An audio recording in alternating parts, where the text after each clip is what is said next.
And I'll tell you why. It's not because I was worried about them stealing my data. No, it's because I have literally spent hundreds of pounds, if not thousands, trying to make myself look younger for years. What is it? That train has already left the track, guys. It's coming straight towards me. No, I'm not doing it. Has any of you guys unfriended people on Facebook? Yeah, me too. And I've done it. I've carefully curated my tribe so well that I did not see Brexit coming at all. Surprise! Fuck. It was awful. The other thing, WhatsApp. We all use WhatsApp? Yeah. I went to a movie and I came out and I had 127 messages from one fucking group. The Graham family group.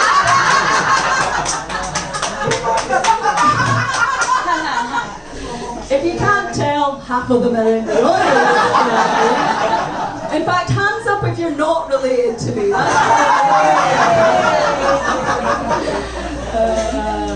Gosh. Last Sunday there was a fucking megabus full of them. You guys got off light, that's all I'm saying. No, my family can talk, that's all I'm saying as well. But yeah, I saw this really weird thing play out on Facebook. You must have seen similar things. This acquaintance of mine, she tore apart her husband, called him out for all the F's and Jeffs, for cheating on her and doing drugs, absolutely annihilated this guy. 2 months later, she took him back. That was an awkward barbecue the next time we saw him. Everybody couldn't look him in the face. It was awful, terrible. The other one is Instagram. Yeah. Do we look at Instagram much? No. Yeah? No. Yeah. So on Instagram, there's all of these influencers. Yeah. Pose. Yeah. And they get paid to eat shit, do shit, wear shit. I'm thinking, for fuck's sake, how can I get that job? But thinking it through, the only thing that I would get paid to advertise is tweezers for my chin hair these days. In fact, Santa gave me a lady beard trimmer.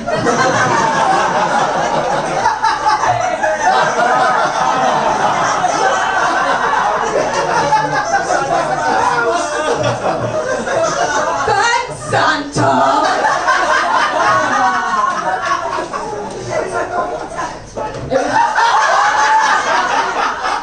Santa is, he's getting ready early. Santa said it was a gold tipped one.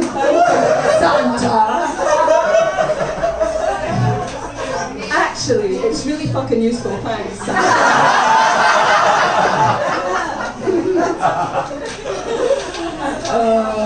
Yeah. I get into awful trouble with my spelling errors as well. Like, I should not be allowed to have a phone. I texted yesterday. I had some haggis, beeps and ties. Woo! Check out that site, Scott, who doesn't live here anymore. Now, it's spell check that to haggis, beeps and tattoos. Which I thought sounded quite exciting as well. But yeah, I did an awful one though. I'm going to share this with you. Please don't think I'm a bad person. We promise? No, okay, you bastards. Okay. I'll tell you anyway, because it is quite bad. So, one of my friends, no, this bit's not funny, don't fucking laugh here. Right, I'll tell you when you can laugh, okay? Her brother-in-law had a brain tumour. Awful. So I sent her a really nice text, supportive. I said, I hope he knows we're all thinking of him. I'm sure he does. What did that spell check to, guys? I hope he dies.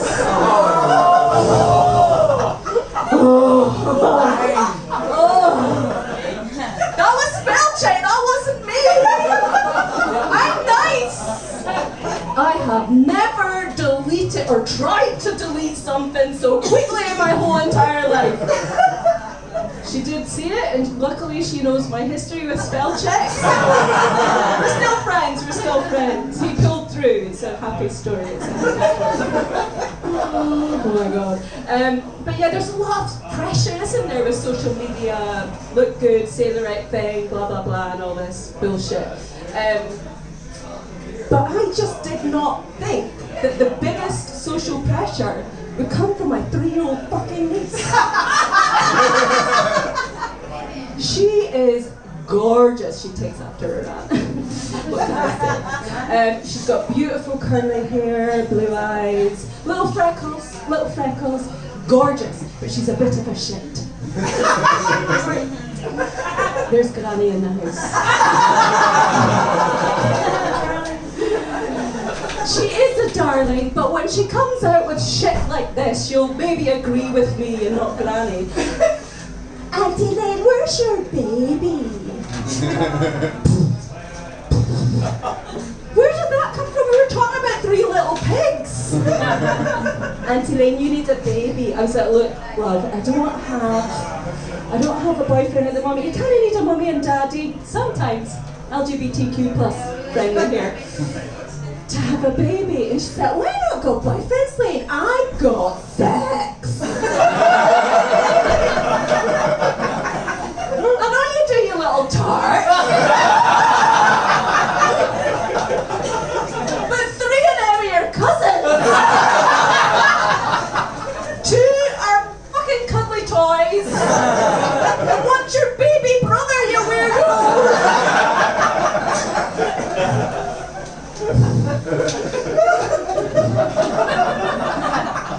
Thanks for coming. So I said to her, look, my darling Alice, my darling baby girl, life's not turned out how I thought it might. At the age of 40, I know.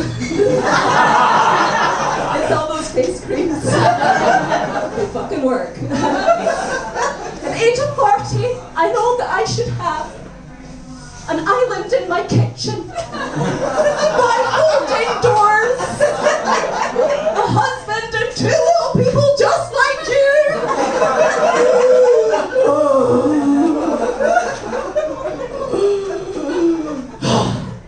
But my last boyfriend was a sociopath who sucked me of my personality and my will to procreate.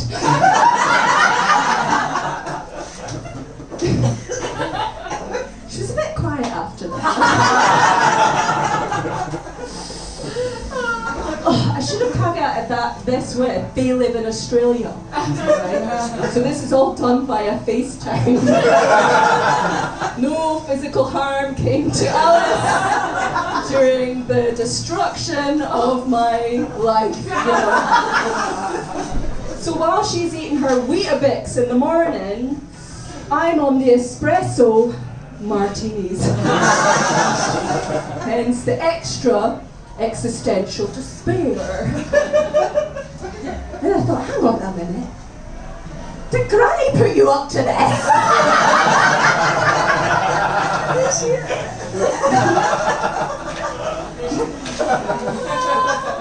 Or Santa.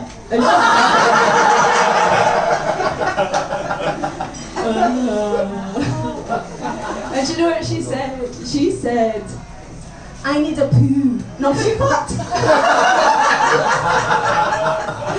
Way to go, Alice. Just drop an existential despair bomb and fuck off. I'm thinking, that would be a very useful term though, wouldn't it? I had a mid-year review last week, which would have ended better if I'd have ended it with, I need a poo. Oh yeah. You can apply this to different situations also. It's not you, I need a poo. Or, we're gathered here today to join in holy matrimony. Could you hold my flowers? I need a poo. Yeah. But as you can tell, I come from a very big, loving, warm family. They just want me to be happy. They know that I want nothing more to have a family of my own. So my mum gave me some really helpful advice.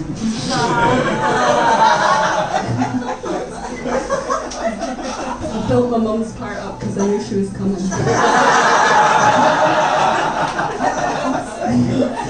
She's in cold sweat, she said.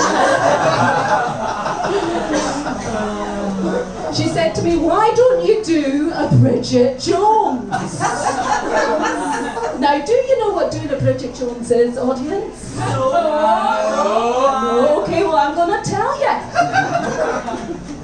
Bridget shags an American millionaire at a festival and also shags her ex-boyfriend.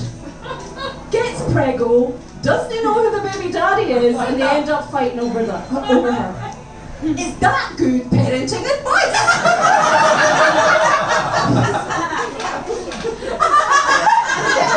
Mum just said, at least she get a baby.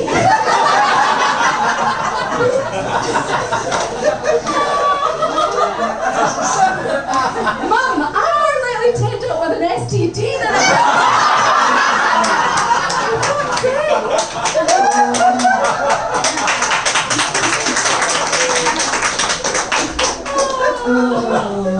Can I just high five all of the audience? That's my first applause break this week.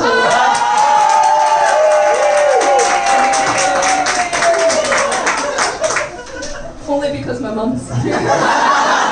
She's the full guy, thank you. But it did get me thinking, so I started to think, maybe I could have a wee look back at the old ones that I used to go out with, you know, so I goes through my Rolodex. Lies, I went on Facebook and stalked them all. Of course I did, that's what fucking Facebook's for, predominantly, right? And I came across this one.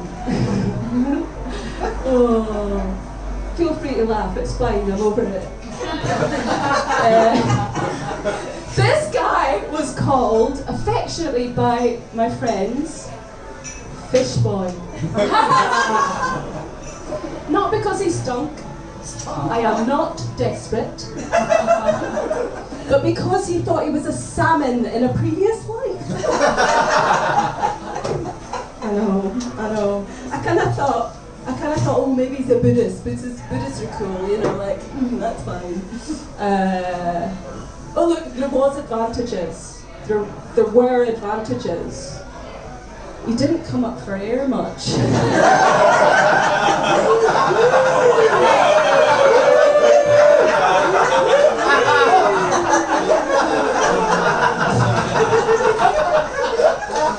That, my good friends, is my mum's favourite joke.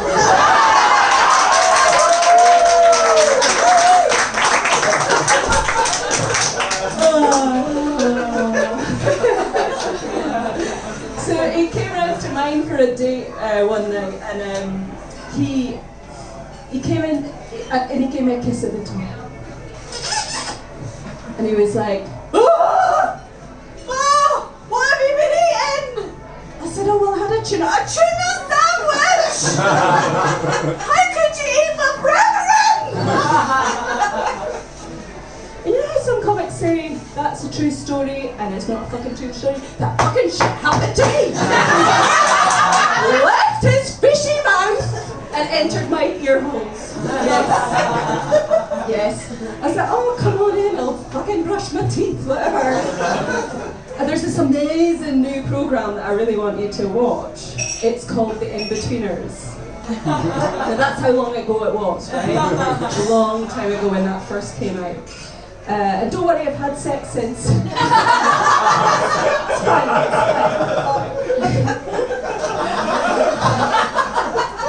My mum's second favourite joke.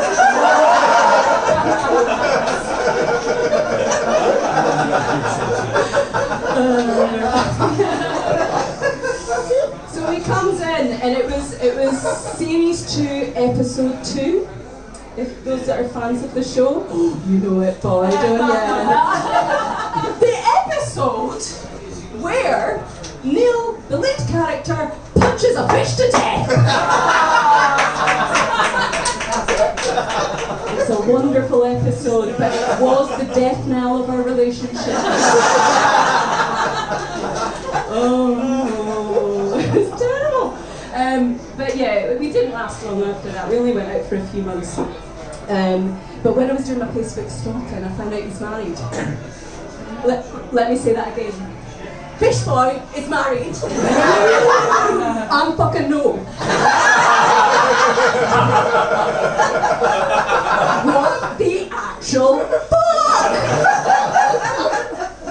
I'm not fucking pig ugly or anything. I mean, maybe it's because I do comedy, I don't know. It's a few people off. Maybe it's my family. Said one of my family members. Oh, you know that meme, what's it, Marilyn Monroe? God knows if she ever said that. If you can't handle me at my worst, you can't handle me at my best. We could change that into a family meme, couldn't we? If you can't handle my family, get fucked. Because we're awesome. Yeah. But anyway, so Facebook stalking, right? I found out he's married. I'm no, boo-hoo. But he's married anyway and he's got a kid. So I'm no homewrecker, I'm not going to go there. But through my Facebook looky, I find out that they love to go to the swimming baths, where he climbs up the slides backwards. Natural history joke there. Thank you. 5 people who got that. The rest of you, Wikipedia salmon. That is fucking comedy gold, by the way. But I did go out with another guy last year, and he's another bumper, so I've got to tell you about this. Oh wow.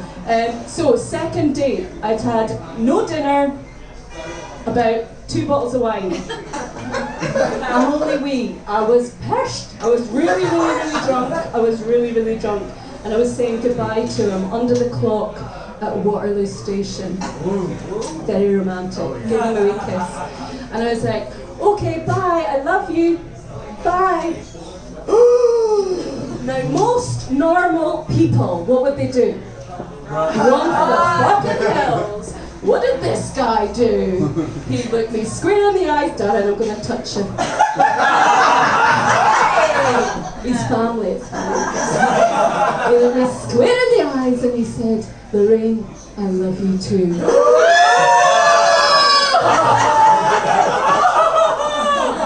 So 2 days later, I went on holiday.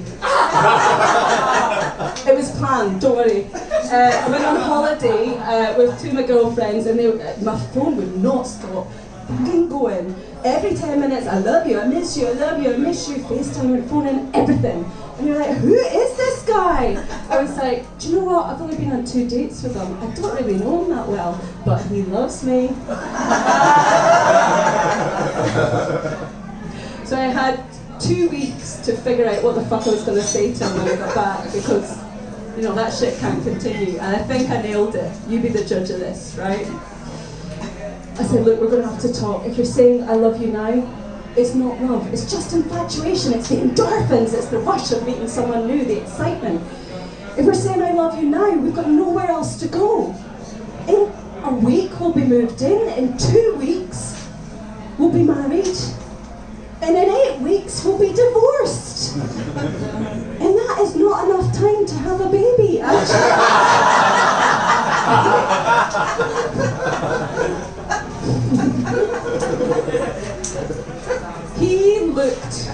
He looked like a puppy, a fluffy puppy that I picked up by the ears and kicked in the nads. That's the only way I could describe it. It was awful. So he ghosted me. Oh God! I know. He literally just stopped existing, and like maybe it was the baby stuff. I don't know. Who cares? But yeah. So when I was single, I had to have a really quick shut the fuck up statement, because I used to get asked all the time, why are you single? Oh, you're lovely, Lorraine. Why are you single? And I'd be like, Well, look, I love having sex with a different guy every single night of the week.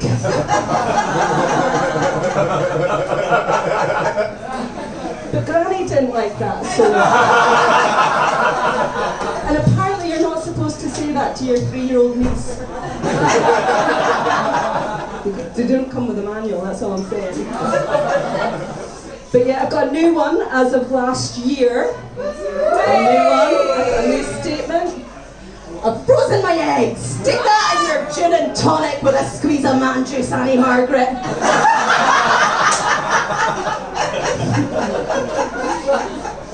I froze my eggs last year, which was interesting. Don't worry, all the guys have gone. Don't worry, I'm not going to go into too much detail. I'm going to tell you the funny shit that happened, and then I'm going to get the fuck off stage, okay? Right. I feel that I've already revealed far too much about myself. So, you pump yourself full of drugs by jagging yourself in the belly for 2 weeks straight. I'm rolling about like Violet Beauregard before the juicing room because you swell up huge. Anyway, you go in, I'm in the operating theatre, legs akimbo, a paper towel over my foo-foo, and 5 people in the operating room. 5 people! Why 5 people? I do not know. Now, they had the radio on. Yeah. And I'm cool with that. It's good to have fun at work. It's good to have fun at work. But did it have to be all the single ladies?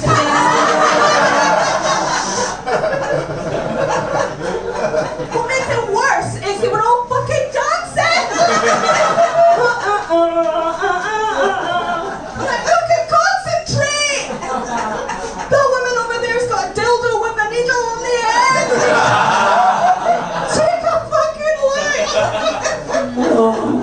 Oh my god.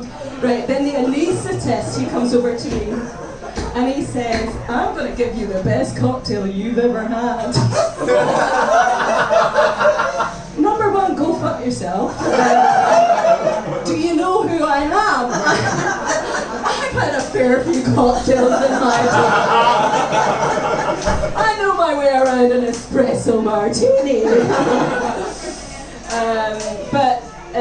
Has any of you had a sedative before? Anybody? Yeah. Way! Right response, it's awesome! At the start I was a bit panicky because you can taste the chemicals, right? And then it was like ice climbing up my arms. And I started to panic, I'm going, Mommy, Daddy, I don't like this, Mommy, Daddy, I don't like this, oh my god, oh my god. And then I remembered Alice and her favourite song from Frozen. Let it go, let it go, can't hold it back anymore. Let it go, let it go. Being single never bothered me anyway.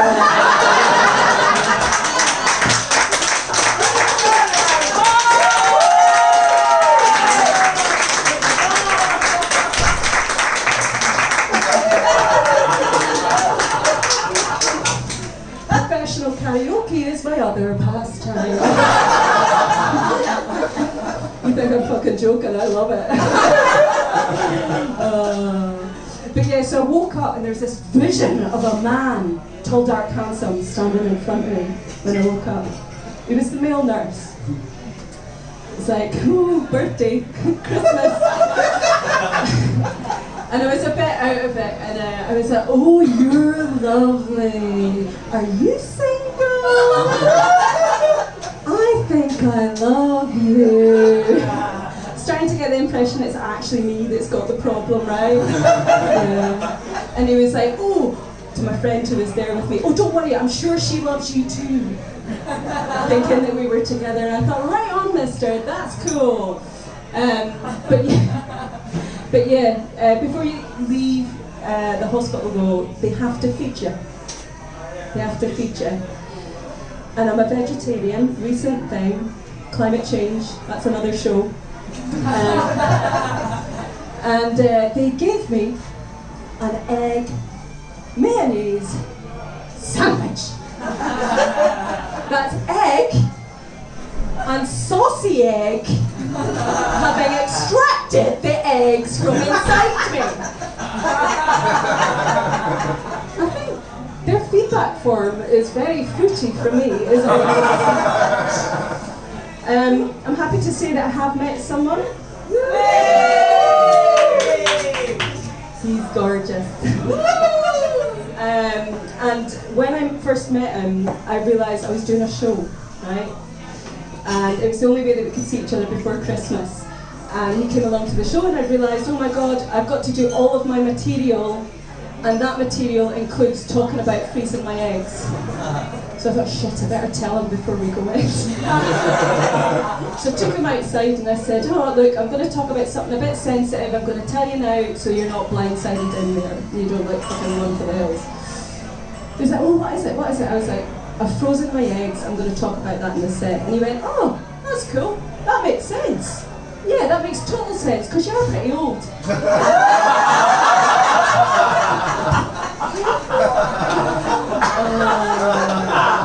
That's exactly why I love him, because he's got a very dry sense of humour. We're 8 months in and he's already decided that we need more Cox in the relationship. Professor Brian Cox, don't worry. Yeah, you know the D-Ream keyboard player and the astrophysicist? I'm thinking, how can I compete with that? He's seen me without any makeup on and doing a poop.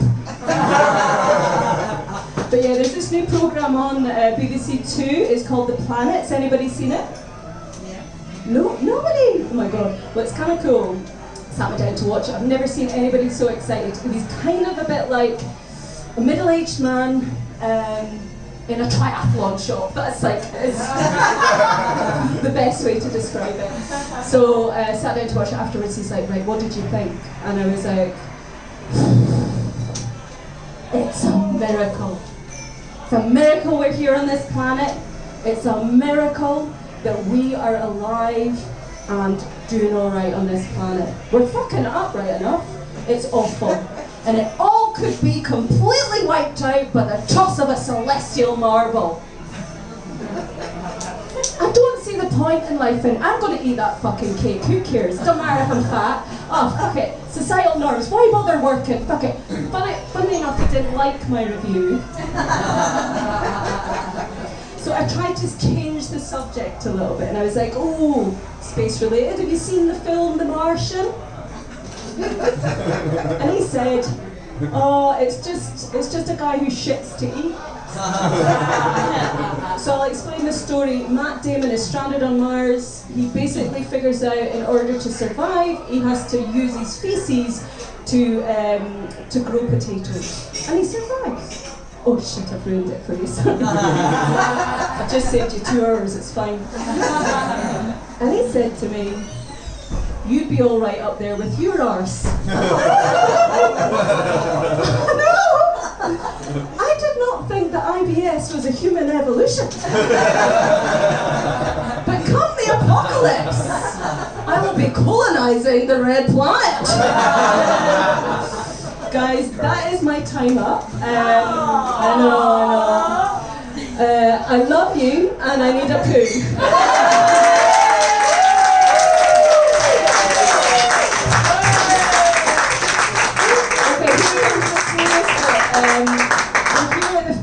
Festival. It is free. If you want to contribute, which helps us be up here at the Fringe, perform these shows, etc., we'll have a little bucket there. We've also got free pin badges. If you want to purchase an actually totes amaze totes bag, you can. They're £5 at the back. Thank you so much for coming. You've been an amazing audience. Thank you.